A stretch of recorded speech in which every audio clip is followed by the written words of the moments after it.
কারণ বসিয়েছে খাজা, আবাদ করেছেন খাজা। আমাদের আবাদ হওয়াতে আমাদের কোনো হাত নেই। কষ্ট যদি করেছেন তো খাজা গরিব নওয়াজ কষ্ট করেছেন, নিজের পরিবারকে ছেড়ে এসে আমাদেরকে আবাদ করেছেন, নিজের পিতামাতার সম্পত্তিকে বিচে আমাদেরকে আবাদ করেছেন, অত কষ্ট করে সঞ্জার থেকে হেঁটে এসে আমাদেরকে আবাদ করেছেন। আমাদেরকে যদি হটাতে হয় খাজা গরিব নওয়াজকে হটাতে হবে। আর খাজা গরিব নওয়াজকে হটানো অত সস্তার কথা নয়।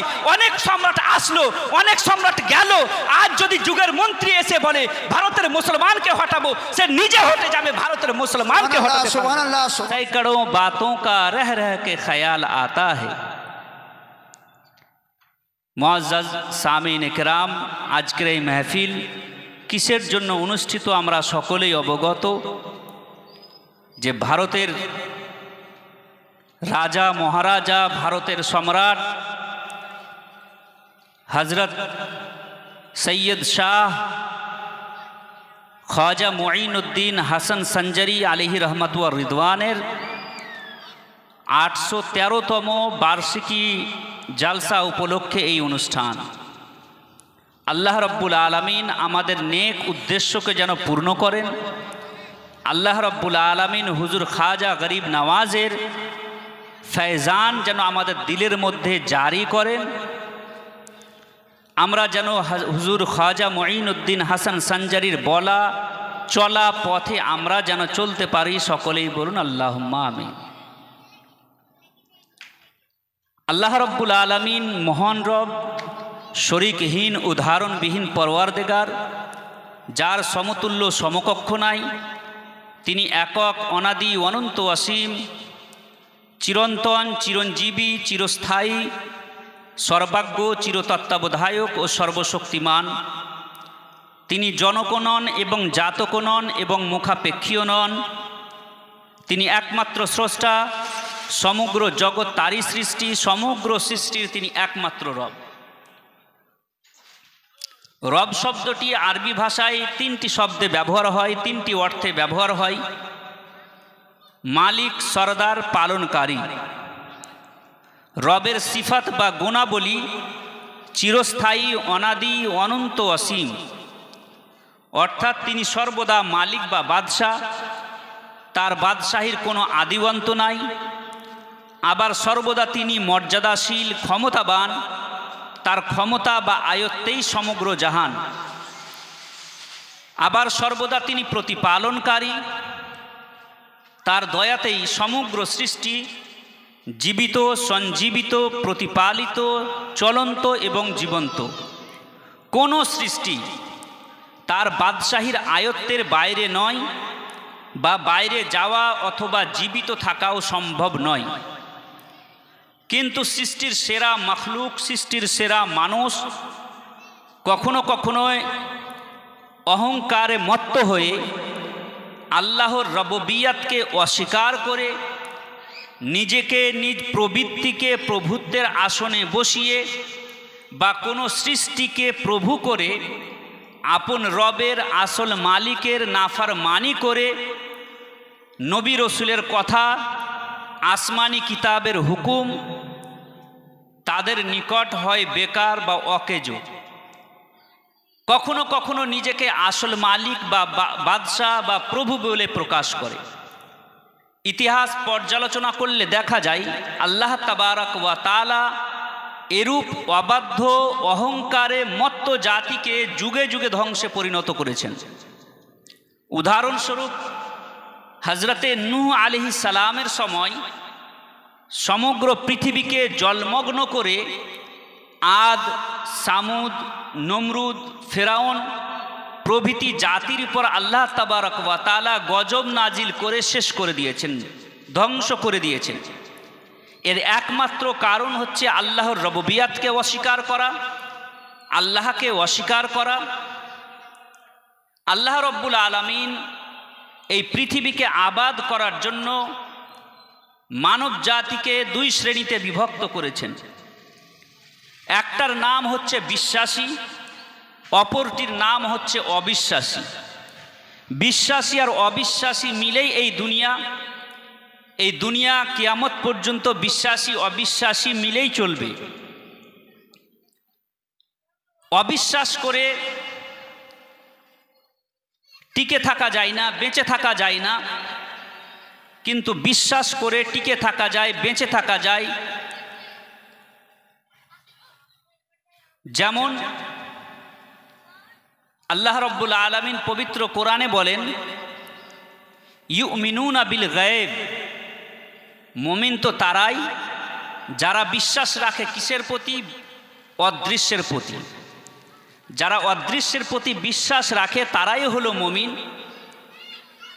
আমরা আল্লাহকে দেখিনি, রাসূল বলেছেন আমরা বিশ্বাস করে নিয়েছি।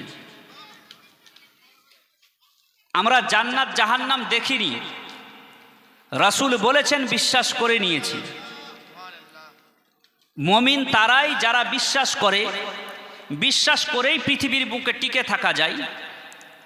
যেমন উদাহরণস্বরূপ ফেরাউন ঘোষণা করেছিল, অবিশ্বাস করে সে ঘোষণা করেছিল আনা রব্বুকুমুল আলা, আমি সর্বশ্রেষ্ঠ প্রতিপালক।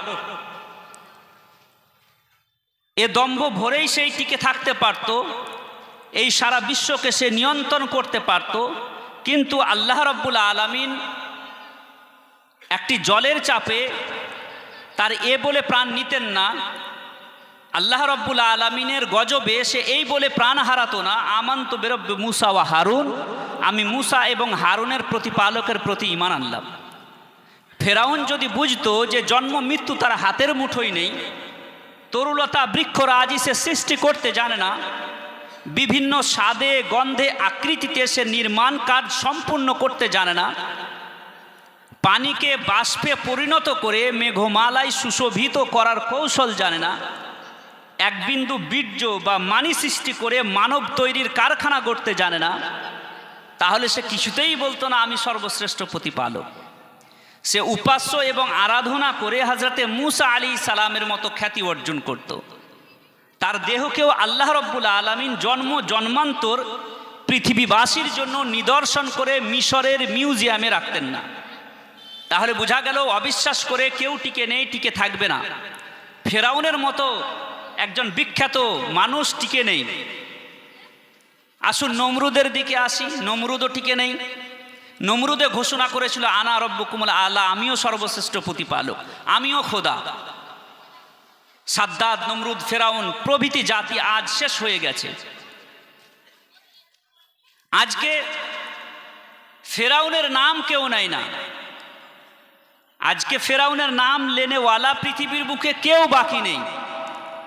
কিন্তু হযরতে মুসা আলাইহিস সালামের নাম নেওয়া প্রত্যেক মুমিন প্রত্যেক গলিতে গলিতে দেশে দেশে দেখতে পাওয়া যায়।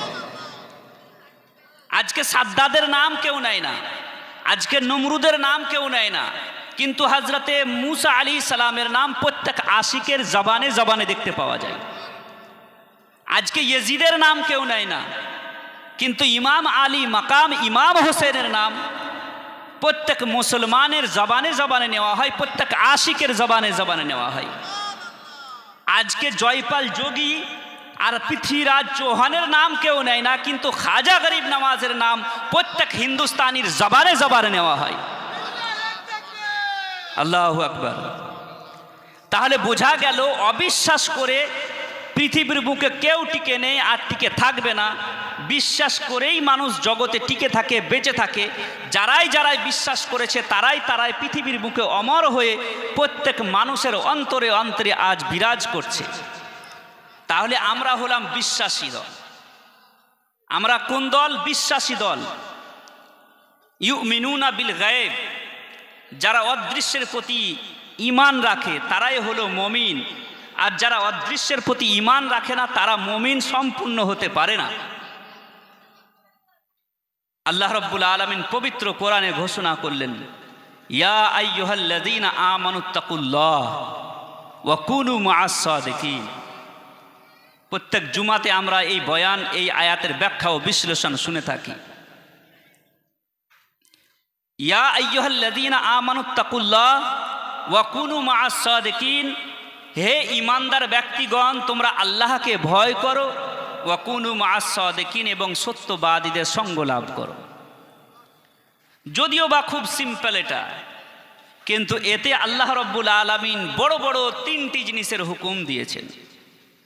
আজকে যারা বলছেন ওলি আউলিয়া গৌস কুতুবদের দরবারে যাওয়া শিরিক এবং বেদাত, তারা মনে হয় কোরআন এবং হাদিস অধ্যয়ন করতে, কোরআনের এই আয়াত পড়তে হয়তো ভুলে গেছে, বা হয়তো শয়তান তাদেরকে সঠিকভাবে অধ্যয়ন করার মতো জ্ঞান বা সঠিকভাবে অধ্যয়ন করার মতো অবস্থা রাখেনি। সঠিকভাবে অধ্যয়ন করতে এরা ব্যর্থ হয়েছে। আল্লাহ রাব্বুল আলামিন তিনটি বিষয়ে হুকুম দিচ্ছেন এই আয়াতে কারিমাতে। ইয়া আইয়ুহাল্লাযীনা আমানুত্তাকুল্লাহ, হে ঈমানদার ব্যক্তিগণ তোমরা আল্লাহকে ভয় করো, ওয়া কুনু মা'আস সাদিকিন, এবং সত্যবাদীদের সঙ্গ লাভ করো। সর্বপ্রথম এই আয়াতে হুকুম দেওয়া হচ্ছে হে ঈমানদার ব্যক্তিগণ, অর্থাৎ হচ্ছে এই ইসলাম একটি বৃক্ষ, ইসলাম একটি বর্ডার। এই বর্ডারের ভিতরে প্রবেশ করতে গেলে সর্বপ্রথম তোমাকে ঈমান নিয়ে আসতে হবে। ঈমান কাদেরকে বলা হয়? মুমিনকে। একটু আগেই বললাম ইউমিনুনা বিল গায়ব, যারা অদৃশ্যের প্রতি ঈমান রাখে তারাই হলো মুমিন। আল্লাহ রাব্বুল আলামিন বলছেন ইসলাম একটি বিশাল একটি বৃক্ষ, ইসলাম একটি বিশাল একটা জায়গা, এর চাদর বড়ই প্রশস্ত। এই বৃক্ষে, এই চাদরে, এই বর্ডারে প্রবেশ করতে গেলে সর্বপ্রথম তোমাকে ঈমান নিয়ে আসতে হবে। তারপরে ঈমান নিয়ে আসার পরে যে মনে করবা যে ডাইরেক্ট জান্নাতে চলে যাব, এটা কখনো নয়। জান্নাতে যাওয়া অত সস্তা নয়, সহজ কথা নয়। সর্বপ্রথম ঈমান নিয়ে আসলা। ঈমান নিয়ে আসার পর আল্লাহ রাব্বুল আলামিন এবার বলছেন ইত্তাকুল্লাহ, এবার তোমরা আল্লাহকে ভয় করো। ঈমান নিয়ে আসা আর আল্লাহকে ভয় করা। আপনি বলবেন আর কিছুরই তো প্রয়োজন নেই, এই দুটো জিনিস থাকলেই তো যথেষ্ট। আমি বলবো দুটো জিনিস থাকলেই তো যথেষ্ট। এটাই তো বিশ্লেষণ করে আমাদের দেশের 18 থেকে 40 বছরের যুবকদের দিমাগের মধ্যে, মাথার মধ্যে এই জিনিসটাই ভরা হচ্ছে, আল্লাহকে ভয় করো, নামাজ পড়ো, রোজা করো, আর কিছু করার দরকার নাই, কোনো দরবারে যাওয়ার দরকার নেই। আল্লাহ রাব্বুল আলামিন বলছেন আল্লাহকে ভয় করা, ঈমান নিয়ে আসা আর আল্লাহকে ভয় করা, এটা তোমার জান্নাতে যাওয়ার জন্য যথেষ্ট নয়। তুমি জান্নাতে যেতে পারো না। এরপরে তোমাকে আর একটি কাজ করতে হবে, সেটা হচ্ছে কি? ওয়া কুনু মা'আস সাদিকিন। ঈমান নিয়ে আসলা, আল্লাহকে ভয় করো, এবং তার সাথে সাথে ওয়া কুনু মা'আস সাদিকিন, সত্যবাদীদের সঙ্গ লাভ করো। তিনটি জিনিস, ঈমান নিয়ে আসা, আল্লাহকে ভয় করা আর সত্যবাদীদের সঙ্গ লাভ করা। এটা আমার হুকুম নয়, এটা কোনো হাদিসের কথা নয়, কোরআনে কারীমের হুকুম। কুনু মা'আস সাদিকিন, সত্যবাদীদের সঙ্গ লাভ করা। সত্যবাদীদের সঙ্গ লাভ করা কতটা জরুরি, কতটা প্রয়োজন, সম্পর্কটা কতটা প্রয়োজন। আমরা বলবো আজকে খাজা বাবার আমরা কি মুরিদ, আমরা মুহিব্বিন, আমরা খাজা বাবাকে আমরা ভালোবাসি, খাজা বাবার প্রিয় প্রোডাক্ট আমরা। কিন্তু খাজা বাবার সাথে সম্পর্ক রাখা, আউলিয়ায়ে কিরামদের সাথে সম্পর্ক রাখা, এটা কতটা জরুরি। চলেন, জরুরি যদি বিষয় হয় তাহলে এটার ব্যাপারে আমাকে উদাহরণ দিতে হবে, সে উদাহরণটা আপনাদেরকে বুঝতে হবে। কারবালার প্রান্তর, ইমাম আলী মাকাম, ইমাম হোসেন শেষ খুতবা দিচ্ছেন। হুজুর আলা হযরত আজিমুল বরকত মুজাদ্দিদে দ্বীন ও মিল্লাত বলেন, এই যে সালেহীন, সত্যবাদী, ওলি আউলিয়া, গৌস, কুতুব, আবদাল, এদের সাথে সম্পর্ক রাখাটা কত জরুরি। হুজুর আলা হযরত আজিমুল বরকত মুজাদ্দিদে দ্বীন ও মিল্লাত বলেন, लहद में इश्क रुखे शाह का दाग लेके चले, अंधेरी रात सुनी थी चिराग लेके चले, या रसूल अल्लाह सल्लल्लाहु अलैहि वसल्लम तेरे गुलामों का नक्शे कदम है राहे खुदा, तेरे गुलामों का नक्शे कदम है राहे खुदा, वो क्या बहक सके जो ये सुराग लेके चले। হুজুর আলা হযরত বলছেন, হে আল্লাহ, তোমার গোলামদের, তোমার বান্দাদের, তোমার নেক বান্দা ওলি আউলিয়া গৌস কুতুবদের রাস্তা, তাদের পদঙ্ক অনুসরণ করে চলা, তাদের পদচিহ্নতে পা রেখে রেখে চলা, এটা কার রাস্তা? এটা কোনো শয়তানের রাস্তা নয়, কোনো ইবলিসের রাস্তা নয়, কোনো নাজদের রাস্তা নয়। এটা কার রাস্তা? এটা তোমারই রাস্তা। तेरे गुलामों का नक्शे कदम है राहे खुदा, वो क्या बहक सके। हे আল্লাহ, সেই ব্যক্তি কিভাবে পথভ্রষ্ট হতে পারে, যে ব্যক্তি ও क्या बहक सके जो ये सुराग लेके चले, সে ব্যক্তি কিভাবে পথভ্রষ্ট হতে পারে, যে ব্যক্তি গৌস পাকের দামান ধরে চলবে, যে ব্যক্তি গৌস পাকের পায়ে পা রেখে চলবে, যে ব্যক্তি হুজুর খাজা গরিব নওয়াজের পদ চিহ্নকে অনুসরণ করে চলবে, যে ব্যক্তি হুজুর আলা হযরত আজিমুল বরকতের পদ চিহ্নকে অনুসরণ করে চলবে, যে ব্যক্তি হুজুর মুফতি আজম হিন্দের পদ চিহ্নকে অনুসরণ করে চলবে, সে ব্যক্তি কিভাবে পথভ্রষ্ট হতে পারে। वो क्या बहक सके जो ये सुराग लेके चले। তো সত্যবাদীদের সঙ্গ লাভ করা, সত্যবাদীদের সাথে থাকা, তাদের পথ চিহ্ন অনুসরণ করে চলা কতটা জরুরি, আসুন কারবালার প্রান্তর থেকে আপনাকে বোঝাই যে আজকের যুগে কি ডিজিটাল যুগে বসবাস করছি আমরা, মিসাইলের যুগে, পরমাণুর যুগে, ইন্টারনেটের যুগে আমরা বসবাস করছি। আজকের যুগে সেই আমরা খাজা গরিব নওয়াজের দরবারে যাব কেন, তাই না? এটাই তো এখনকার সো কল্ড এডুকেটেড মানুষের কথা, আজকের শিক্ষিত জেনারেশনের কথা। কোরআন আছে আমাদের সম্মুখে, হাদিস আছে আমাদের সম্মুখে, তো আমরা কোনো ওলিয়া উলিয়া গৌস কুতুবের দরবার যাব কেন? এদের থেকে সাবধান। কোরআনের করিমের কথা মানবেন না এইরকম লোকের কথা মানবেন? কোরআনের কথা মানবো আমরা। কোরআন বলছে ওয়াকুনু মাআস সাদিকিন, তোমরা সত্যবাদীদের সাথে থাকো। সত্যবাদীদের সাথে যদি না থাকো তাহলে কি হবে? হুজুর আলা হযরত নিজের কবিতার মাধ্যমে বলেন, সুনা জঙ্গল রাত अंधेरी ছাই বদলি কালি হে, সোনে वालो জাগতে রহিও চোরোं की रखवाली है। সব দোকানের কোনায় কোনায়, পাড়ার কোনায় কোনায়, চায়ের দোকানে, সব জায়গাতে ইমান চোর বসে আছে। আর ওই ইমান চোর থেকে বাঁচতে হলে পরে কি করতে হবে? খাজার দামান ধরতে হবে, গৌস পাকের দামান ধরতে হবে, ওলি আউলিয়ার দামান ধরে চলতে হবে। তবে ওই সমস্ত জিনিস থেকে, ওই সমস্ত ফিতনা থেকে আমরা বেঁচে থাকব। জঙ্গল অনেক ভালো জায়গা, সেখানে কি যায়? জান যায় অথবা মাল যায়, কিন্তু দুনিয়া বড় কঠিন জায়গা। এই জায়গাতে জান এবং মালের চাইতেও দামি সেটা হচ্ছে ইমান, সেটা চলে যাবে আর আমরা বুঝতে পারবো না। তাই হুজুর আলা হযরত বলেন, সুনা জঙ্গল রাত अंधेरी ছাই বদলি কালি হে, সোনে वालो জাগতে রহিও চোরোं की रखवाली है। হুজুর হযরত ইমাম আলী মাকাম ইমাম হোসেন কারবালার প্রান্তরে বলছেন, সত্যবাদীদের সাথে থাকা, সম্পর্কটা থাকা কতটা জরুরি, কতটা প্রয়োজন। আজ আমাদের দেশে কোনো মন্ত্রীর সাথে সম্পর্ক যদি থাকে তো আমরা আগে পুলিশকে বলি যে আমার অমুকের সাথে সম্পর্ক আছে, বলি না? বলি না? দুনিয়াতে সম্পর্কর এত প্রয়োজন হচ্ছে। যদি কেউ পাড়ায় প্রতিবেশী লিডার থাকে, কোনো পলিটিক্যাল লিডার থাকে, নেতা থাকে, তো আমরা বলি কিছু। আমি যখন প্রথম আসি তখন আমাকে বললেন, জঙ্গিপুরের আপনারা, তাহলে জঙ্গিপুরের অমুক প্রেসিডেন্ট ছিল, ইন্ডিয়ান প্রেসিডেন্ট, উনি ছিলেন জঙ্গিপুরের। আমি বললাম হ্যাঁ, প্রণব মুখার্জি, উনি ছিলেন আমাদের জঙ্গিপুর মহকুমা থেকে তিনি উঠে এসেছিলেন। সম্পর্কটা সর্বদা মানুষ জাহির করতে চায়। যদি কোনো উঁচু ব্যক্তির নাম হয়, নিচু ব্যক্তি নিজের সাথে সম্পর্কটা জড়তে চায়। দুনিয়াতে এইরকম অবস্থা। হুজুর ইমাম আলী মাকাম ইমাম হোসেন কারবালার প্রান্তরে শেষবারের মতো খুতবা দিচ্ছেন। কাদের সম্মুখে? ইয়াজিদি সৈন্যদলের সম্মুখে বলছেন, হে ইয়াজিদি সৈন্যদল, সম্পর্কটার গুরুত্বটা কতটা জরুরি, সম্পর্ক কতটা জরুরি, কতটা এরা গুরুত্ব রাখে, এটা ইমাম হোসেনের কথা দ্বারা আমরা বুঝবো। কুনু মাআস সাদিকিন, তোমরা সত্যবাদীদের সঙ্গ লাভ করো, এটা আমরা বুঝবো ইমাম হোসেনের এই কথা থেকে। ইমাম হোসেন শেষে বলছেন, হে ইয়াজিদি সৈন্যবাহিনী, তোমরা আমাকে চিনতে হয়তো ভুল করছো। জানো আমি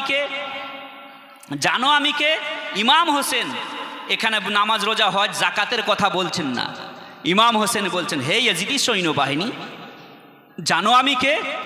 আমি হলাম সেই আলীর সন্তান, যে আলীর ব্যাপারে রাসূল বলেছেন, আনা মদিনাতুল ইলমি ওয়া আলিয়ুন বাবুহা, আমি হলাম জ্ঞান ও হিকমতের শহর আর আলী হলো তার দরজা। সেই আলীর সন্তান আমি হোসেন। হুজুর ইমাম হোসেন বলছেন, হে ইয়াজিদি সৈন্যবাহিনী, তোমরা চিনতে ভুল করছো। আমি কে জানো? আমি হলাম সেই ইমামে হোসেন যার মাতার ব্যাপারে আল্লাহ রাব্বুল আলামিন আল্লাহর রাসূল বলেছেন জান্নাতি মহিলাদের সর্দারনি হচ্ছেন হযরতে ফাতেমাতু জাহরা রাদিয়াল্লাহু তাআলা আনহা। আমি সেই ফাতেমার সন্তান ইমামে হোসেন। ইমামে হোসেন সম্পর্ক জাহির করছেন, হে ইয়াজিদি সৈন্যবাহিনী জানো আমি কে? আমি হলাম সেই ইমামে হোসেন যে ইমামে হোসেনের ব্যাপারে রাসূল করিম সাল্লাল্লাহু আলাইহি ওয়াসাল্লাম বলেছেন আল হাসান ওয়াল হুসাইন সাইয়্যিদা শাবাবি আহলিল জান্নাহ। হাসান ও হুসাইন হচ্ছে কি জান্নাতি যুবকদের সর্দার। আমি হলাম সেই ইমামে হোসেন যে ইমামে হোসেনকে রাসূল করিম সাল্লাল্লাহু আলাইহি ওয়াসাল্লাম নিজে বলেছেন কি যে হোসেনকে কাঁদালো সে আমাকে কাঁদালো, যে হোসেনের সাথে দুশ্মনী রাখলো সে আমার সাথে দুশ্মনী রাখলো, আর যে আমার সাথে দুশ্মনী রাখলো সে ব্যক্তিকে আল্লাহ রাব্বুল আলামিন জাহান্নামে প্রবেশ করাবেন। আমি সেই ইমামে হোসেন। হে ইয়াজিদি সৈন্যবাহিনী জানো তোমরা হয়তো আমাকে চিনতে ভুল করছো, জানো আমি কে? আমি সেই ইমামে হোসেন যাকে রাসূল করিম সাল্লাল্লাহু আলাইহি ওয়াসাল্লাম কাঁধে নিয়ে খেলতেন, যাকে রাসূল করিম সাল্লাল্লাহু আলাইহি ওয়াসাল্লাম কোলে নিয়ে খেলতেন। জানো আমি কে? আমি সেই ইমামে হোসেন যে ইমামে হোসেন রাসূলের কাঁধে যদি পিঠে যদি চড়ে বসতো রাসূল করিম সাল্লাল্লাহু আলাইহি ওয়াসাল্লাম নিজের সেজদাকে লম্বা করে দিতেন। ইমামে হোসেন এখানে বলছেন নিজের পরিচয় জাহির করছেন, নিজের সম্পর্ক জাহির করছেন। হে ইয়াজিদি সৈন্যবাহিনী জানো আমি কে? যার ব্যাপারে যার বাড়ির ব্যাপারে আল্লাহ রাব্বুল আলামিন পবিত্র কোরআনে আয়াত নাজিল করে বলেছেন যে কি করেছেন? আমি আহলে বায়াতকে পবিত্র করে দিয়েছি, আহলে বায়াতকে অতিমাত্রায় পবিত্র করে পাক সাফ করে দিয়েছি। আমি সেই বাড়ির সন্তান যার বাড়িতে কোরআনে কারীমের নুজুল হতো। আমি সেই ইমামে হোসেন যে ইমামে হোসেন রাসূল করিম সাল্লাল্লাহু আলাইহি ওয়াসাল্লাম কোলে নিয়ে চোখে মুখে লাগাতেন। রাসূল করিম সাল্লাল্লাহু আলাইহি ওয়াসাল্লামের জবানকে চুষে চুষে আমি বড় হয়েছি। আমি সেই ইমামে হোসেন, ইমাম হোসেন রাদিয়াল্লাহু তাআলা আনহু। এখানে কারবালার প্রান্তরে এখানে এটা বলেননি, হে ইয়াজিদি সৈন্যবাহিনী তোমরা আমার বাড়ির লোককে কেন কতল করছো, আমার পরিবার পরিজনকে কেন তোমরা খুন করছো? তোমরাও মুসলমান আমিও মুসলমান, তোমরাও নামাজ পড়ো আমিও নামাজ পড়ি, তোমরাও হজ করো জাকাত দাও আমিও হজ করি জাকাত দিই। ইমামে হোসেন এটা বলেননি। ইমামে হোসেন কারবালার প্রান্তর থেকে গোটা বিশ্ববাসীকে এই মেসেজ দিয়েছেন, হে গোটা বিশ্ববাসী, হে আমার মুরিদরা, আমার মুহিব্বিনরা, আমরা ভালোবাসার মানুষেরা শুনে রাখো, আমার নানার উম্মতেরা শুনে রাখো, তোমার যে কোনো জায়গায় সব থেকে বেশি যেটা প্রয়োজন পড়বে নামাজ অন্যরাও পড়বে, নামাজ তুমিও পড়বা, নামাজ অন্য জাতিরাও পড়বে, তোমরাও নামাজ পড়বা। কারো নামাজ দেখে, কারো রোজা দেখে, কারো হজ দেখে, তো মিষ্টি মিষ্টি কথা দেখে তাদের প্রলোভনে পড়ো না, তাদের কথায় তাদের কাছে গিয়ে তোমরা নিজের ঈমান আকীদা নষ্ট করো না। দেখবা কার সম্পর্ক আহলে বাইতের সাথে আছে, কার সম্পর্ক গৌসে পাকের সাথে আছে, কার সম্পর্ক খাজা গরিব নওয়াজের সাথে আছে। যার রাস্তা সত্যবাদী দলের সাথে থাকবে সেই তোমার হলো আকা ও মওলা, আর যার সম্পর্ক রাসূল করিম সাহাবা তাবেঈন তাবে তাবেঈন ওলামায়ে মুজতাহিদিনদের পথ থেকে বিমুখ হবে সে তোমার আকা কখনো হতে পারে না। ইমাম হোসেন কারবালার প্রান্তর থেকে আমাদেরকে এই মেসেজ দিয়েছেন, এই শিক্ষা দিয়েছেন যে নামাজ পড়া দেখে, রোজা পড়া দেখে কেউ কোনো মনে করি না যে বিশাল বড় নামাজি। আল্লাহ রাসূল সাল্লাল্লাহু আলাইহি ওয়াসাল্লাম বলেছেন, ইতিহাসের প্রমাণ দেয় যে কখনো কখনো কি হয়েছে, আল্লাহ রাসূল সাল্লাল্লাহু আলাইহি ওয়াসাল্লামের নামাজা কারবালার প্রান্তরে নামাজে রত আছেন। ইয়াজিদি সৈন্যবাহিনী ইয়াজিদ দল থেকে নামাজ হয়তো ছুটে গেছে, এসে হযরত ইমামে হোসেনের পেছনেও নামাজ পড়েছে। এইরকমও ইতিহাস আছে। কিন্তু নামাজ দেখে, রোজা দেখে, হজ দেখে আজকে আমাদের কলেজ ইউনিভার্সিটি মিশনে পড়া যুবকরা আজকে বাপকে এসে বলছে খাজা বাবার দরবারে যাওয়া শিরক, খাজা বাবার দরবারে যাওয়া বেদাত। এই শিক্ষা কোথা থেকে আসলো? এই শিক্ষা আসলো সেই মিশনের নামে, কলেজের নামে, টিউশনের নামে। ওই সেই টিউশন মাস্টার, কলেজের প্রফেসর যে তাকে স্লো পয়জন দিয়েছিল ছোট ছোট করে, সে পয়জন বাড়িতে এসে নিজের বাপের ওপরে, পিতার ওপরে বলছে এগুলো শিরক, এগুলো বেদাত। নিজের সন্তানদেরকে বাঁচান, নিজের সন্তানদেরকে কলেজ ইউনিভার্সিটি যাওয়ার পূর্বে ওলিয়া আউলিয়া, গৌস কুতুব, খাজা বাবা এবং ওলিয়া আউলিয়াদের প্রেম ভালোবাসা, রাসূলের প্রেম মোহাব্বতকে শিখিয়ে তাদেরকে পাঠান। না হলে ঈমান আকীদা সব নষ্ট হয়ে যাবে আর আমরা কিছুই করতে পারবো না। সম্পর্ক কতটা জরুরি হাদিসের মাঝে এসছে, কিয়ামতের দিবসে এমন হবে যারা ওলামায়ে কেরামদের সাথে উঠেছে বসেছে, যখন কোনো ব্যক্তি জান্নাতে যাবে, ওলামায়ে কেরাম হোক সাধারণ মানুষ হোক, জান্নাতে যখন যাবে তখন যারা জাহান্নামে যাচ্ছে বা নিজের অতিমাত্রায় গুনাহের কারণে জান্নাতে যেতে পারছে না, এইরকম ব্যক্তি ওই জান্নাতে যাওয়ার ব্যক্তির সাথে সম্পর্ক প্রকাশ করবে, হে আল্লাহ এই ব্যক্তির সাথে দুনিয়াতে আমার একটু ভালো বন্ধুত্ব সম্পর্ক ছিল।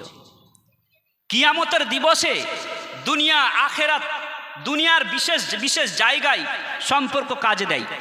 কিয়ামতের দিবসের বিশেষ বিশেষ মুহূর্তে সম্পর্ক কাজে দিবে। তাহলে বলুন, আজকে যদি কেউ বলে কুনু মা'আস সাদিকিন, সত্যবাদীদের সঙ্গ লাভ করার দরকার নেই, কোরআন এবং হাদিস আছে, আর দরবারে যাওয়ার দরকার কি? বলুন, এরা সঠিক ইসলামের পথে আছে না ইসলামের বিরোধী পথে আছে? তেরে গোলামো কা নকশে কদম হে রাহে খোদা, এই জিনিসটা, এই কবিতাটা আপনার মাথায় রাখুন। আর আমার বক্তব্য আগে আমি বাড়ি। তেরে গোলামো কা নকশে কদম হে রাহে খোদা, ও ক্যা বহক সকে জো ইয়ে সুরাগ লেকে চলে। মুআজ্জাজ সামিন ইকরাম, আমরা হিন্দল ওলি, হিন্দের সম্রাট খাজা গরিব নওয়াজের দরবারে আকিদাত মন্দানা নজরানা নিয়ে আমরা হাজির হয়েছি। কে ছিলেন হিন্দল ওলি খাজা গরিব নওয়াজ? আমি খুব রিল্যাক্স ভাবে আজকে আলোচনা করতে চাই, তাড়াহুড়োর দরকার নেই, আমের পরে আর কোনো বক্তা নেই।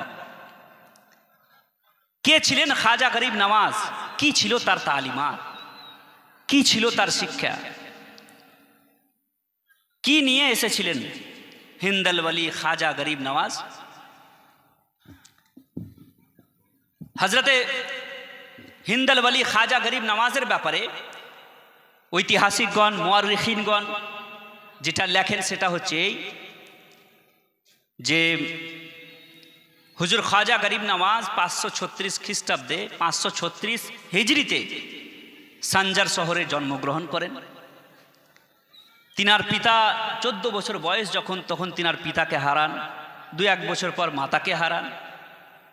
তারপরে বাপের সম্পত্তি থেকে একটি বাগান সম্পত্তি হিসাবে পান, সেটাকে বিক্রি করে দিয়ে আল্লাহর দরবারের দিকে না ফেরার দেশের দিকে এমন এক সফরে, অজানা এক সফরে রওনা দেন। কি ছিল তিনার উদ্দেশ্য? কি ছিল?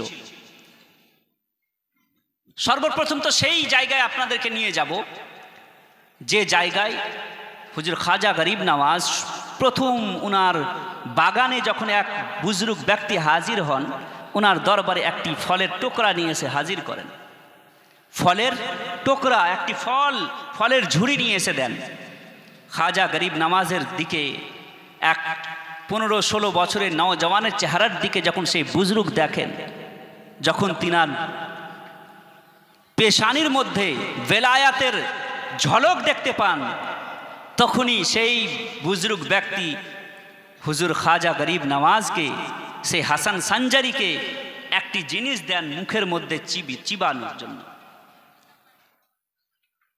যখন হুজুর খাজা গরিব নওয়াজ সেই বুজরুগের দেওয়া জিনিসটাকে মুখের মধ্যে চিবাতে থাকেন, ইলম ইরফানের সমস্ত রকম দরজা তিনার সিনা থেকে খুলে যায়। বাগানকে বিক্রি করে আল্লাহ রব্বুল আলামিনের রাস্তায় কিছু পয়সা ব্যয় করে দিয়ে ফকির মিসকিন গোরবাদেরকে দান করে তিনি বেরিয়ে পড়েন অজানা এক সফরের দিকে। বোখারা, সামারকান্দ, শাম, দামাস্ক এবং ইলমের রাজধানী, ইলমের শহর বাগদাদে এসে উপস্থিত হন। বাগদাদ সেই যুগে ইলমের শহর বলা হতো বাগদাদকে। বাগদাদে এসে হুজুর খাজা গরিব নওয়াজ কঠিন পরিশ্রম ভাবে 14 বছর বয়সে হুজুর খাজা গরিব নওয়াজ খুবই সুন্দর হাফিজে কোরআন হয়ে গেছিলেন। বলুন সুবহানাল্লাহ, সুবহানাল্লাহ, সুবহানাল্লাহ। আর আরেকটি কথা আপনারা হয়তো জানেন না, হুজুর খাজা গরিব নওয়াজ তেলাওয়াতে কালামে ইলাহি অর্থাৎ কোরআনে করিমের তেলাওয়াত এমন মধুর সুরে করতেন, এমন মধুর কণ্ঠে করতেন। যখন খাজা গরিব নওয়াজ বাগদাদের বুকে আসলেন, ওই সময় বিশালভাবে মুসলিম বাদশাদের মধ্যে বিশালভাবে এক অপরের সাথে লড়াই চলছিল। একদিকে সালজুক সালতানাত, যেটা উসমানী সাম্রাজ্যের পূর্বে যে সাম্রাজ্য ছিল, সালজুক সালতানাত, আর আরেকটি ঘরোয়া যুদ্ধের মধ্যে লিপ্ত ছিল এবং বাগদাদ বরবাদ হতে চলেছিল। মানুষ মসজিদে নামাজ পড়তে আসতে পারতো না। হুজুর খাজা গরিব নওয়াজ বাগদাদে অচিনে এক শহরে যখন আসলেন, আসার পরে দেখছেন যে মসজিদে আজান হচ্ছে না। হুজুর খাজা গরিব নওয়াজ সর্বপ্রথম এক মসজিদ থেকে আজান দিলেন। আল্লাহু আকবরের ধ্বনি যখন দিলেন, 3টি বয়স্ক মানুষ সে মসজিদে আসলো। আসার পরে বলল যে হে যুবক, এই মসজিদ থেকে তাড়াতাড়ি তুমি আমাদের সাথে আমাদের বাড়ি আসো, না হলে কিন্তু সালজুক সালতানাতের সেই সিপাহীরা এসে তোমাকে হত্যা করে দিবে। হুজুর খাজা গরিব নওয়াজ সেখান থেকে গেল না, যে আল্লাহ রাব্বুল আলামিনের মসজিদ পেয়েছি, এখানেই কি করব, আল্লাহু আকবরের ধ্বনিও দিব আর এখানেই নামাজ শুরু করব। হুজুর খাজা গরিব নওয়াজ সর্বপ্রথম সেইখানে কি করলেন, নামাজের অপেক্ষা করলেন। যখন নামাজে কেউ আসলো না, হুজুর খাজা গরিব নওয়াজ নিজেই নামাজ শুরু করলেন এবং তেলাওয়াতে কালামুল এলাহি করতে লাগলেন। কোরআন তেলাওয়াত যখন করতে লাগলেন, 3 থেকে 5 জন সিপাহী এসে হুজুর খাজা গরিব নওয়াজকে পেছন দিক থেকে এসে কতল করার জন্য যখন তারা আসলো, কোরআনে করিমের মনোমুগ্ধকর কণ্ঠে, এত সুন্দর কণ্ঠে কোরআন তেলাওয়াত শুনে তারা নিজের তলোয়ার ফেলতে বাধ্য হয়েছিল। এবং হুজুর খাজা গরিব নওয়াজের নামাজ শেষে তার কাছে এসে বলেছিল, হে যুবক, কোথা থেকে তুমি এসেছো, নিজের বাড়ি ফিরে যাও, এখানে তোমাকে কেউ না কেউ হয়তো কতল করে দিবে। হুজুর খাজা গরিব নওয়াজ শেষবারে একটি কথা বলেছিলেন, যখন সেই সিপাহীরা ফেরত ফিরে চলে যাচ্ছিল, তখন বলেছিলেন যে হে সিপাহীগণ, মসজিদ যখন এসেছই তখন নামাজটা পড়ে যাও। এইরকম একটি কথা, হে সিপাহীরা, তোমরা মসজিদে যখন এসেছো নামাজটা পড়ে যাও। হুজুর খাজা গরিব নওয়াজের এই কথা শুনে সেই সিপাহীদের মনের দুনিয়া বদলে গেল। ওযু করে নামাজ পড়ে হুজুর খাজা গরিব নওয়াজের কাছে নসিহতমূলক কথা শুনলেন এবং শোনার পরে নিজের জায়গায় চলে গেলেন। সেখান থেকে হুজুর খাজা গরিব নওয়াজ সফর শুরু করলেন। বহু বছর হুজুর খাজা গরিব নওয়াজ কোনো মূর্খ ব্যক্তির নাম নয়। আমরা মনে করি হুজুর খাজা গরিব নওয়াজ মনে হয় শুধু খালি ওলি ছিলেন, মনে করেন যে মনে হয় সুফি ছিলেন, শুধু একজন বিশাল বড় সাধক ছিলেন। হুজুর খাজা গরিব নওয়াজ কোনো শুধু একজন সুফি সাধকের নাম নয়। হুজুর খাজা গরিব নওয়াজ বিশাল বড় একজন আটলান্টিক মহাসাগরের মতো বিশাল বড় একজন ইলমওয়ালা শিক্ষিত ব্যক্তির নাম খাজা গরিব নওয়াজ। সুবহানাল্লাহ, সুবহানাল্লাহ। আমরা মনে করি হয়তো শুধু সুফি একজন পীর সাহেব ছিলেন। খাজা গরিব নওয়াজ নিজের জীবনকে উৎসর্গ করে দিয়েছিলেন শিক্ষা অর্জনের জন্য। সঞ্জার থেকে বেরিয়ে পড়েছিলেন শিক্ষা অর্জনের জন্য। বাগদাদে বহু বছর শিক্ষা অর্জন করার পর কুতুবে তাফসির, নহু, সরফ, বালাগাত, কোরআনে করিম, আহাদিসে মুবারাকা সমস্ত জ্ঞানে পারদর্শী হওয়ার পর নিজের কুলুবকে, নিজের দিলকে মুনাওয়ারও করেছেন। 6 মাস বা ইখতিলাফে 1-2 মাস 60 দিন হুজুর গৌসে আজমের কাছে থেকে বেলায়েতের নানান রকম মর্যাদা, নানান রকম স্থান লাভ করেছেন। তারপরে হুজুর খাজা গরিব নওয়াজ মক্কা ও মদিনা সফরের দিকে রওনা হন। সেখান থেকে সফর করে মক্কা ও মদিনা হজ নিজের পূর্ণ করে রাসূলের দরবার থেকে ইজাজত নিয়ে এসে আসেন কোথায়? সেই যুগে কোনো প্লেন ছিল না, সেই যুগে না পানি জাহাজ ছিল। হুজুর খাজা গরিব নওয়াজ হেঁটে হেঁটে হিন্দের জমিনে আসে। হিন্দের জমিনে, এমন হিন্দের জমিন, কলকাতার বুকে আসেননি, দিল্লির বুকে আসেননি, ভারতের যে বড় বড় শহরগুলো আছে, বিশালভাবে ডিজিটাল শহর যেগুলো আছে সেগুলোতে আসেনি।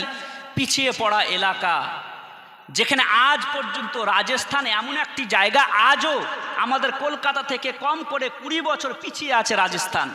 এখনও রাজস্থানে এমনও গ্রাম পাবেন যেখানে রাস্তাও নেই সঠিকভাবে, বিজলিও নেই।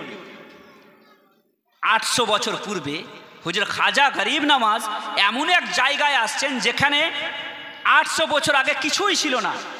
সেই জায়গায় আসছেন, আর সেই জায়গা থেকে কি করছেন? গোটা ভারতকে, অখণ্ড ভারত, আমি ভারত বললে শুধু আমাদের হিন্দুস্তান নয়, গোটা অখণ্ড ভারতবর্ষকে কি করছেন? তিনি হুকুমত করেছেন। কিভাবে? হুজুর খাজা গরিব নওয়াজ বিস্তারিত আলোচনা যাব, তার আগে এই কথাটুকু শুনে রাখুন।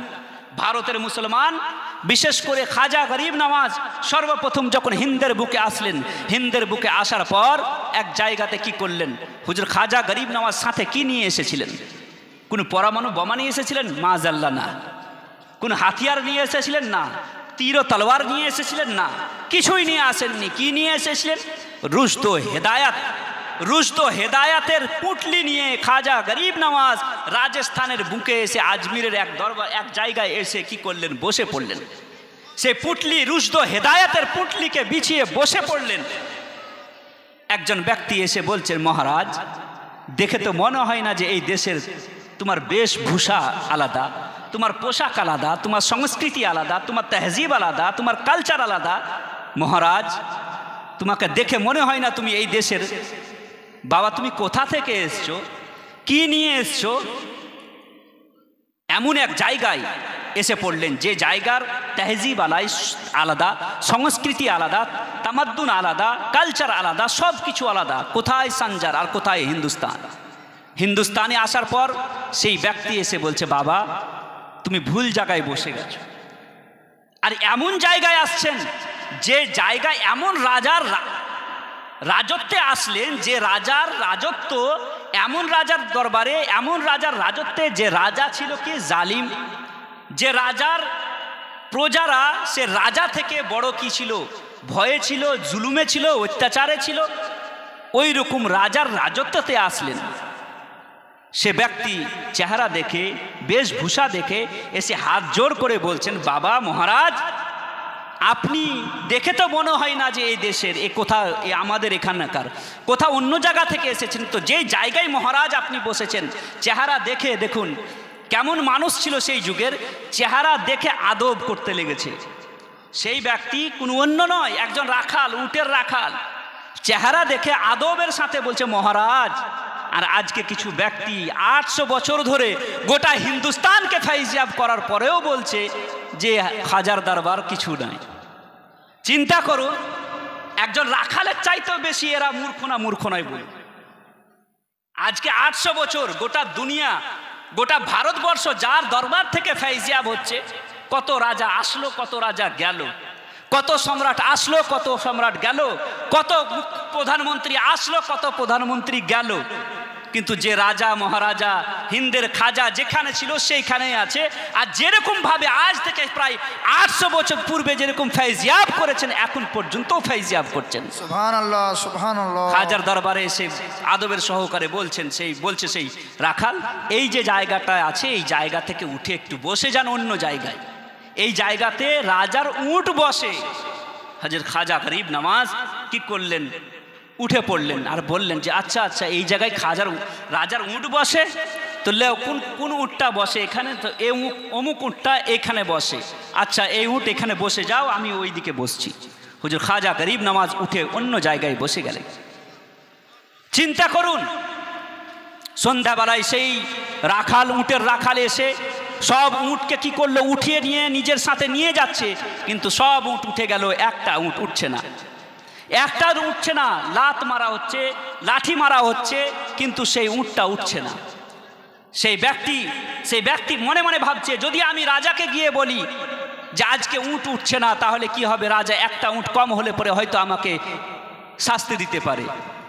তাড়াতাড়ি গিয়ে সে নিজের রাজাকে, নিজের মন্ত্রীকে গিয়ে বলছে যে একটা উট উঠছে না, আর সমস্ত উট উঠে গেছে, একটা উটকে নিয়ে আসতে পারা যাচ্ছে না। আর আমি আজকে সেই উটটাকে বসাইনি, এক মহারাজ বসিয়েছে।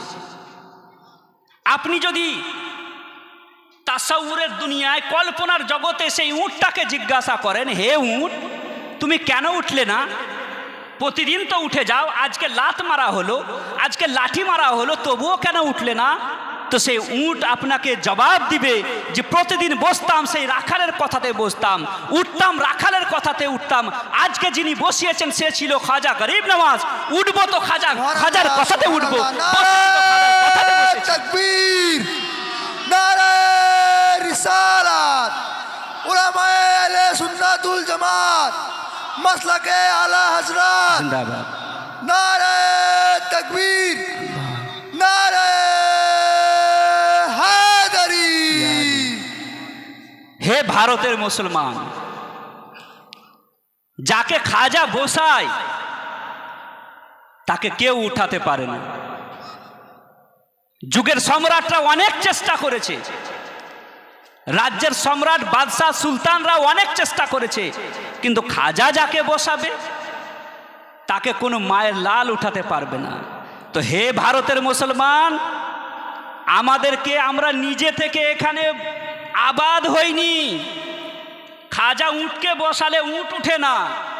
আর চিন্তা করুন, বড় কষ্ট করে, বড় মেহনত করে, নিজের পরিবারকে ছেড়ে, নিজের বাড়িকে ছেড়ে, নিজের ওয়াতানকে ছেড়ে কষ্ট করে মক্কা থেকে মদিনা, মদিনা থেকে হিন্দুস্তান, অখণ্ড ভারতে কত কষ্ট করে আসার পর ভারতের মুসলমানকে আবাদ করেছেন, বসিয়েছেন, বানিয়েছেন খাজা। আজকে যদি কোনো মন্ত্রী উঠে বলে যে আজকে মুসলমানদেরকে হটাবো, তো হটাতে পারবে? সে নিজে হটে যাবে, কিন্তু ভারতের মুসলমানকে হটাতে পারবে না। কারণ বসিয়েছে খাজা, আবাদ করেছেন খাজা। আমাদের আবাদ হওয়াতে আমাদের কোনো হাত নেই। কষ্ট যদি করেছেন তো খাজা গরিব নওয়াজ কষ্ট করেছেন, নিজের পরিবারকে ছেড়ে এসে আমাদেরকে আবাদ করেছেন, নিজের পিতামাতার সম্পত্তিকে বিচে আমাদেরকে আবাদ করেছেন, অত কষ্ট করে সানজার থেকে হেঁটে এসে আমাদেরকে আবাদ করেছেন। আমাদেরকে যদি হটাতে হয়, খাজা গরিব নওয়াজকে হটাতে হবে। আর খাজা গরিব নওয়াজকে হটানো অত সস্তার কথা নয়। অনেক সম্রাট আসলো, অনেক সম্রাট গেল। আজ যদি যুগের মন্ত্রী এসে বলে ভারতের মুসলমানকে হটাবো, সে নিজে হটে যাবে, ভারতের মুসলমানকে হটাতে পারবে। সুবহানাল্লাহ, সুবহানাল্লাহ, আল্লাহু আকবার। আজকে মনে করছে যে আমরা হটিয়ে দিব, শেষ করে দিব। আপনি চিন্তা করুন, আপনি সারা জীবন কষ্ট করে মেহনত করে একটি জিনিস তৈরি করলেন, সেটাকে যদি কেউ এসে এক নিমিষে বন্ধ করে দেয়, ভেঙে দেয়, নষ্ট করে দেয়, বলুন আপনার কষ্ট হবে না? হবে না? কষ্ট হবে। তাহলে চিন্তা করুন, যে খাজা এত কষ্ট করে আমাদেরকে আবাদ করেছেন, ভারতে আমাদেরকে মুসলমান বানিয়েছেন, বলুন সে খাজার কত কষ্ট হবে। আরে আমাদের থেকে বেশি চিন্তা হুজুর খাজা গরিব নওয়াজের আছে। আমাদের চিন্তার কোনো বিষয় নয়, আমাদের চিন্তা করার কোনো দরকার নাই।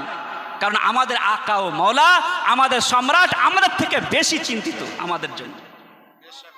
চিন্তার কোনো বিষয় নয়, ভয় করার কোনো দরকার নাই। ওয়ালা তাহিনু ওয়ালা তাহজানু ওয়া আনতুমুল আলাউনা ইন কুনতুম মুমিনিন। তোমরা ভয় করিও না, তোমরা চিন্তা করিও না, তোমরাই পৃথিবীতে জয় লাভ করবে যদি তোমরা মুমিন হও। মুআজ্জাজ সামিনে কেরাম, তবে হ্যাঁ, আমরা ভারতের মুসলমান। मीरे अरब को आई ठंडी हवा जहाँ से मेरा वतन वही है, मेरा वतन वही है। আমার রসুলকে এই ভারতের খুশবু কিন্তু অনেক আগেই পেয়ে গেছিলেন।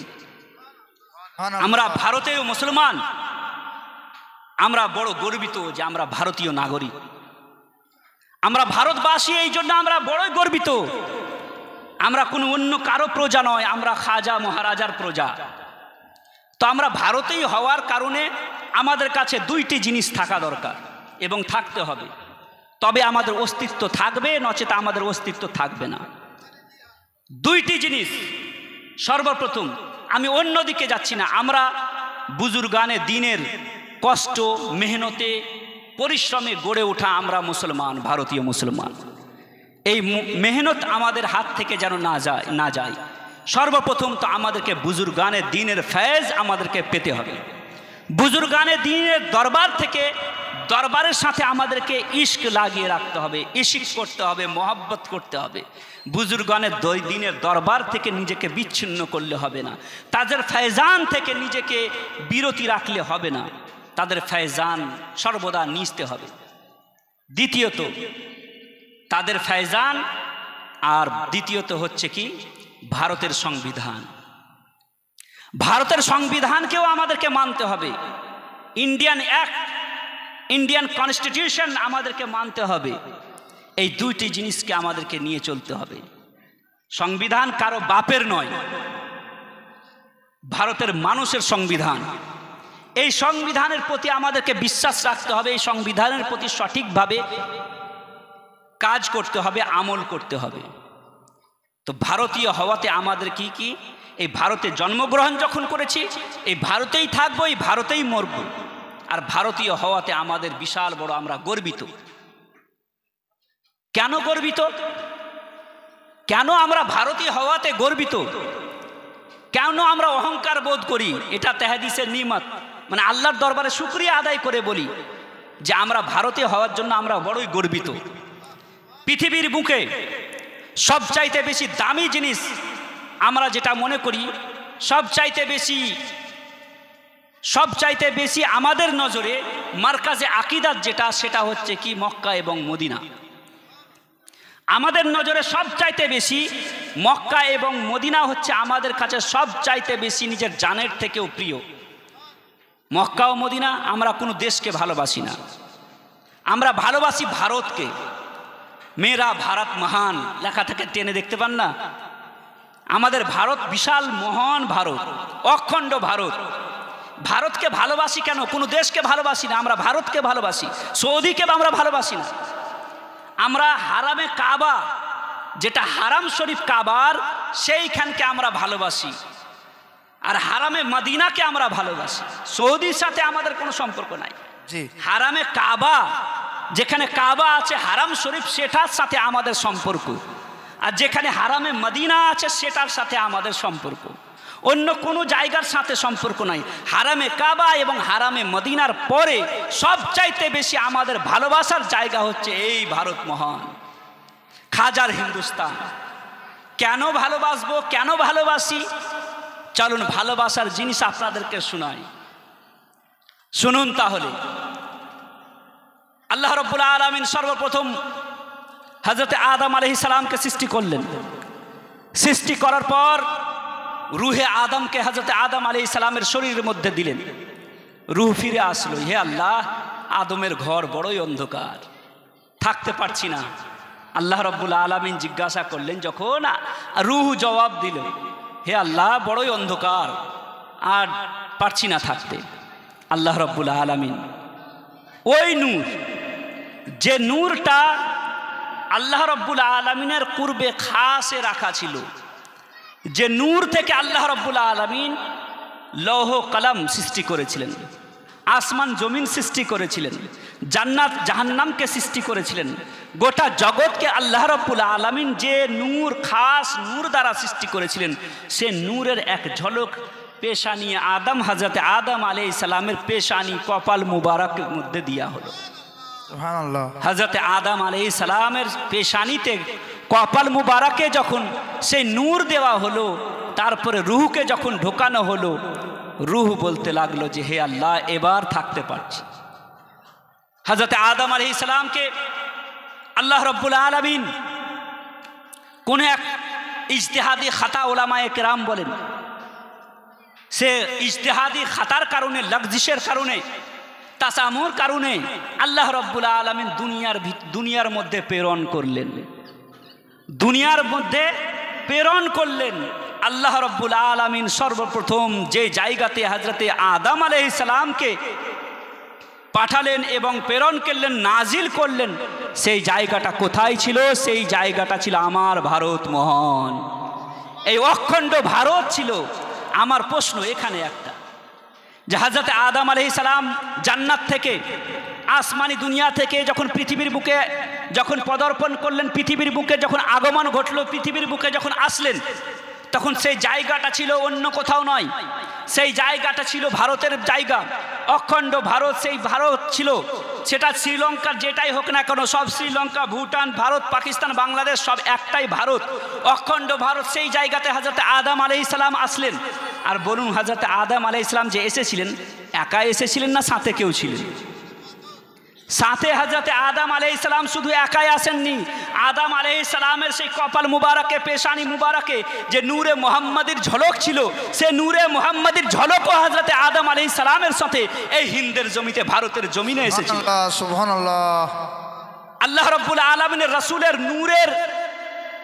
নূরের নাজিল, আল্লাহ রাব্বুল আলামিন নিজের রাসূলের নূরকে অবতরণ করেছেন, নাজিল করেছেন কোথায়? ভারতের বুকে। ভারতের বুকে আল্লাহ রাব্বুল আলামিন নিজের নূরকে নাজিল করেছেন। সর্বপ্রথম নূরে মুহাম্মাদিকে নাজিল করেছেন ভারতের বুকে।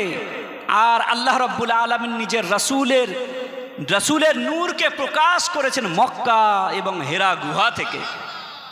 তো সর্বপ্রথম নাজিল কোথায়? ভারতের বুকে। তো যে ভারতে আল্লাহ রাব্বুল আলামিন নিজের নূরের অবতরণ করলেন, নিজের নূরকে নাজিল করলেন। বলুন সেই জায়গা কত ভাগ্যবান জায়গা, সেই জায়গার মানুষ কত ভাগ্যবান। আমরা তাই তো বলি আমরা ভারতের মানুষ, আমরা বড় গর্বিত, আমরা বড়ই গর্বিত যে আমরা ভারতের মানুষ। রাসূল করিম সাল্লাল্লাহু আলাইহি ওয়াসাল্লামের এই দেশের সাথে আল্লাহর রাসূল সাল্লাল্লাহু আলাইহি ওয়াসাল্লামের বড় ইশক ছিল। তাই তো ডাক্তার ইকবাল বলেন, মীরে আরব কো আই ঠান্ডি হাওয়া জাহাঁ সে, মেরা ওয়াতন ওহি হে যুগের মানুষ, তোমরা জানো না আমার বাড়ি কোথায়? আমার আরবের মীর, আরবের সম্রাট, আরবের বাদশাহ নবী মুহাম্মদুর রাসূলুল্লাহ সাল্লাল্লাহু আলাইহি ওয়াসাল্লাম কে আরব থেকে ভারত থেকে আরবে বসে বসে যেখান থেকে ঠান্ডা ঠান্ডা হাওয়া পেয়েছিলেন, যেখান থেকে ঠান্ডা ঠান্ডা হাওয়া রাসূলের গায়ে লেগেছিল, সেই জায়গা ভারতের আমি কি ভারতবাসী, আমি হলাম ইকবাল। मेरे अरब को आई ठंडी हवा जहाँ से, मेरा वतन वही है, मेरा वतन वही है। रसूल करीम जानतेন যে 20 কোটি মুসলমান আমার ভারতের বুকে জন্মগ্রহণ করবে, ভারতের বুকে হবে। উম্মতের একটি বড় অংশ ভারত থেকে আসবে, হিন্দ থেকে আসবে। রসুল করিম সাল্লাল্লাহু আলাইহি ওয়াসাল্লাম ভারতের ব্যাপারে তাই তো দেখুন, আপনি মনে করবেন একটা আপনাদের সম্মুখে আমি একটা কথা বলি, যত সব ওলি আউলিয়া গৌস কুতুব ফকির ওলি আউলিয়া যাদেরকে আপনি দেখতে পাবেন, আপনি কলকাতা চলে যান, হাওড়ার গলিতে গলিতে প্রত্যেক এলাকাতে কোনো না কোনো একজন যোগ্য আল্লাহর ওলিকে আপনি পাবেন, যারা কি করেছেন ভারতের মাটিতে শুয়ে আছেন। কেউ কোথা থেকে এসছে, কেউ বুখারা থেকে এসছে, কেউ সামারকান্দ থেকে এসছে, কেউ নিশাপুর থেকে এসছে, কেউ বাগদাদ থেকে এসছে, কেউ কিরমান থেকে এসছেন, কেউ কোথা থেকে বুখারা থেকে, ইমাম বুখারির জায়গা বুখারা থেকে এবং বিভিন্ন জায়গা থেকে, পুরো আরব এবং বিভিন্ন জায়গা থেকে গোটা ওলিয়া উলিয়া গৌস কুতুব এই ভারতের বুকেই কেন এসছেন, এই অখণ্ড ভারতেই কেন এসছেন? কারণ আনামান রাসূল সাল্লাল্লাহু আলাইহি ওয়াসাল্লাম সুসংবাদ দিয়েছেন। মেরে রাসূল করিম সাল্লাল্লাহু আলাইহি ওয়াসাল্লাম এই ভারতের ব্যাপারে অনেক কিছু কথা বলে গেছেন এবং শেষ জামানাতে কিছু ঘটনার ব্যাপারেও রাসূল করিম সাল্লাল্লাহু আলাইহি ওয়াসাল্লাম এই ভারতের ব্যাপারে ইঙ্গিত করে গেছেন। আমি সেটা আজকে বলার বিষয় নয়, গাজওয়াতুল হিন্দ একটা শব্দ বলে দিলাম, বাস আর কিছু বলছি না, নাহলে এটা নিয়ে আজকের যুগে কিছু কিছু মানুষ সেটাকে নিয়ে তোলপাড় করে দেয় ইন্টারনেট দুনিয়া। যাই হোক, রাসূল করিম সাল্লাল্লাহু আলাইহি ওয়াসাল্লামের পছন্দনীয় বান্দারা এই ভারতের বুকের দিকে এসছে, কিন্তু ইউরোপে খুব কম বুজুর্গানে কি কেন? আমেরিকাতে কি ইসলাম প্রচার করার দরকার ছিল না? লন্ডন, আমেরিকা এবং বিভিন্ন ইউরোপ এবং রোমান এবং বিভিন্ন অন্যান্য দেশে ইসলাম প্রচার করার দরকার ছিল না? কিন্তু খুব কম পরিমাণ মানুষ, খুব কম পরিমাণ বুজুর্গানে দিন ওই সমস্ত দেশে গেছেন। সমস্ত আউলিয়ায়ে কেরামদের রূহ, সমস্ত আউলিয়ায়ে কেরাম এই ভারতের দিকেই এসেছেন।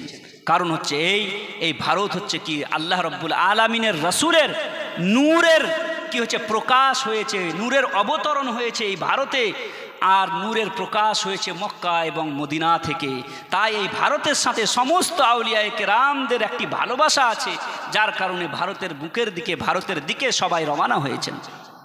তো মুআজ্জাজ সামিনে কেরাম, ভারতের মুসলমান আমরা কিন্তু ভয়ের দরকার নেই, আমাদের কোনো ডরের কোনো ব্যাপার নেই। আমরা আল্লাহ এবং তার রাসূল এবং তার বুজুর্গানে দিন এবং যারা উলিয়া আউলিয়া গৌস কুতুবের পথ এবং মত তাদেরকে মেনে চলি, আমাদের কোনো ভয় নেই, ডর নেই। তেরে গুলামোं का नक्शे कदम है राहे खुदा, वो क्या बहक सके जो ये सुराग लेके चले। তবে বড় আফসোস লাগে, বড় দুঃখ লাগে, বড় আফসোস লাগে, বড় দুঃখ লাগে। আমরা খাজা গরিব নওয়াজ আলাইহি রহমা ওয়া রিদওয়ানের আমরা মাজারে গিয়ে জিয়ারত করা তো ধরেছি, কিন্তু তালিমাতে খাজা গরিব নওয়াজের যে শিক্ষা, যে দীক্ষা, সেগুলোকে আমরা ভুলে বসে আছি। আজ আমরা নামাজ পড়ছি না, রোজা করছি না, হজ এবং জাকাত দিচ্ছি না, আর ফুল আর চাদর নিয়ে চলে যাচ্ছি খাজার দরবারে। এটা কিন্তু ঠিক নয়। যে খাজা অত কষ্ট করে, মেহনত করে, নিজের পরিবারবর্গকে ত্যাগ করে দিয়ে এত কষ্ট করে আমাদেরকে বসালেন, বানালেন, সে খাজা গরিব নওয়াজের দিলে কত কষ্ট হবে একবার চিন্তা করুন।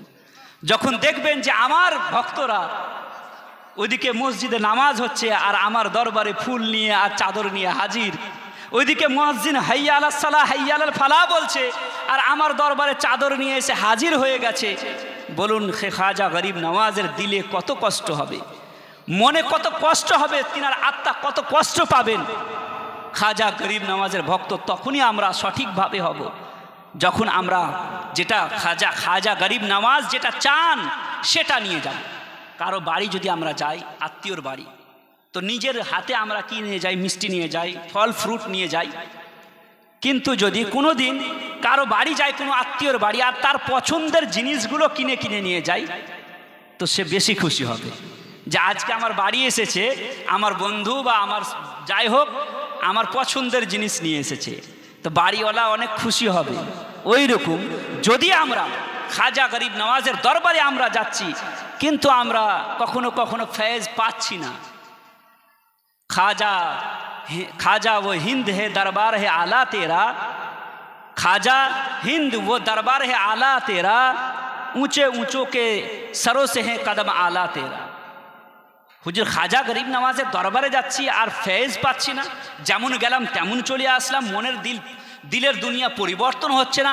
কারণ হচ্ছে এই যে আমরা খাজা গরিব নওয়াজের মনের মতন তিনার দরবারে নিয়ে যেতে পারছি না। শুধু ফুল আর চাদর নিয়ে গিয়ে মনে করবো যে খাজা গরিব নওয়াজকে আমি খুশ করে দিলাম। আর যে খাজা গরিব নওয়াজের দরবারে জিয়ারতের পূর্বে যদি আমরা এক কাজ করি, যদি আমরা মসজিদে গিয়ে 2 রাকাত নফল নামাজ পড়ি, খানিক কোরআন তেলাওয়াত করি, সূরা ইয়াসিনের বিরদ করি, বিরদ করার পর যদি আমরা খাজা গরিব নওয়াজের দরবারে আসি, 2 হাত 3 হাত ছেড়ে যদি আমরা জিয়ারত করি, কুল শরীফ পড়ি, ফাতিহা পড়ি, ফাতিহা পড়ার পর খাজা গরিব নওয়াজের দরবারে যদি হাত তুলে দোয়া করি, আল্লাহ রাব্বুল আলামিনের দরবারে ফরিয়াদ করি, হযরত খাজা গরিব নওয়াজ, আরে আমরা তো তার কারা, আমরা তার মাননেওয়ালা। শুনুন, আপনার বাড়িতে আপনি বাপ যদি বেটাকে কিছু দেয় সেটা কি হয়? বাপ যদি বেটাকে দেয় তো সেটা চাওয়া হয় না, ভিক্ষা হয় না। বাপ নিজের বেটাকে ভিক্ষা দেয় না। ভিক্ষা কারা চাইবে? অন্যরা চাইবে। ভিক্ষা কারা চাইবে? পরেরা চাইবে। আমরা খাজার আসল প্রোডাক্ট, আমরা খাজার নিজস্ব প্রোডাক্ট। তো আমরা খাজার দরবারে যদি যাই আর দরবারে যাওয়ার পর খাজার দরবারে আমরা চাইবো আমাদেরকে দিবে না, আমরা চাইবো না। খাজার দরবারে আমরা চাইবো না, কারণ চাইবে কারা? ভিক্ষা কারা চাই? যারা অপর হয়, পর হয়, আর যারা নিজের হয়। বাপ বেটা কোনোদিন বাপের কাছে কোনোদিন ভিক্ষা চাই না। কারণ বাপ যদি কখন বেটাকে কিছু দেয় তো সেটা কি দেয়? হয় উপহার দেয়, উপঢৌকন দেয়, গিফট দেয়। আমরা খাজার, আর খাজা বাবা হচ্ছেন কি আমাদের। তো খাজার দরবারে গিয়ে আমরা চাইবো না, আমরা খাজা বাবাকে কি করব? খুশি করব। যখন আমরা যাব খাজা গরিব নওয়াজের দরবারে, কুল পড়বো, ফাতিহা পড়বো, ফাতিহা পড়ার পর যখন আল্লাহ রাব্বুল আলামিনের দরবারে ফরিয়াদ করব এবং খাজা গরিব নওয়াজকে ওসিলা বানিয়ে যখন আল্লাহ রাব্বুল আলামিনের দরবারে দোয়া করব, তখন হুজুর খাজা গরিব নওয়াজ নিজের দয়ার রহমতের এবং কারামের চাদরে যখন আপনাকে যখন আমাকে টেনে নিবে, তখন আপনি আরশে আজম পর্যন্ত দেখতে পাবেন। সুবহানাল্লাহ, সুবহানাল্লাহ।